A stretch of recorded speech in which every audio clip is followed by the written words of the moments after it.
மதுரை மாநாட்டில் சொன்னார், நீங்கள்லாம் போய் ஒவ்வொரு வீடாக மக்களோட சப்போர்ட் கேட்குறீங்க, நான் ஆல்ரெடி வீட்டுக்குள்ளே போயிட்டு தான் மக்கள்கிட்ட வரேன். இது உண்மை, நான் பார்த்தேன் கண்படியா. நான் பாவ மன்னிப்பு கேட்டுக்கிறேன் இந்த திமுக 10 வருஷம் வேலை பண்ணதுக்காக.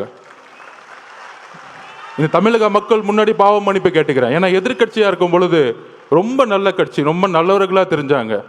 ஏன் நம்ம தலைவரை எலெக்ஷன் அன்னைக்கு கருப்பு சிவப்பு சைக்கிளோட வந்து உங்களுக்கு ஆதரவு கொடுக்குறேன்னு சொன்னாரு. உங்களுக்கெல்லாம் வந்து நன்றி உணர்வு இல்லை?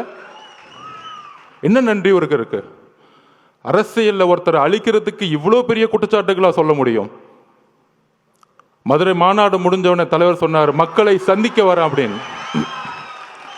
மக்களை சந்திக்க வரேன் மதுரை மாநாடு முடிஞ்சு சொல்லும்போது, எல்லா கட்சி தலைவர்கள் மாதிரி நம்மளும் ஒரு வண்டியை எடுத்துட்டு ஃபர்ஸ்ட் திருச்சி போகணும்.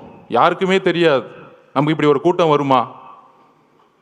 திருச்சி ஏர்போர்ட்லேருந்து அந்த 7 கிலோமீட்டர் கடக்கிறதுக்குள்ள 6 மணி நேரம் முடங்கியது திருச்சி.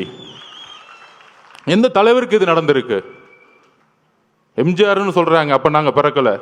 ஒவ்வொரு சீனியர் லீடர்ஸும் சொல்கிறாங்க, எம்ஜிஆர் இருக்கும்போது தான் இப்படி இருந்துச்சு, எம்ஜிஆர் இப்படி தான் இருக்கும்போது இருந்துச்சுன்னு.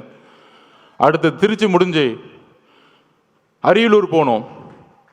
அரியலூர் போகிறதுக்கே நைட் ஈவினிங் 4 மணி ஆயிடுச்சு. 4 மணிலேருந்து பெரம்பலூர்ல இருந்த மக்கள் 7 மணி நேரமாக வெயிட் பண்ணிட்டு இருந்தாங்க, 70,000 பேர். அதில் முக்கியமாக பெண்களும் குழந்தைகளும்.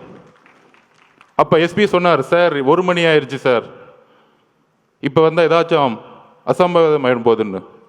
துடிக்கிறார் தலைவர், நமக்காக 7 மணி நேரம் வெயிட் பண்ணுறாங்களே, நம்ம போய் மூஞ்ச காமிச்சிட்டு வந்துடுவோமே.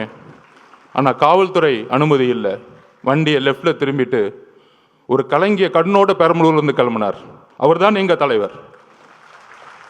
உண்மையை சொல்லணும், அரசியல் பேச்சு இல்லை, உணர்ச்சியான உண்மையை சொல்லணும்.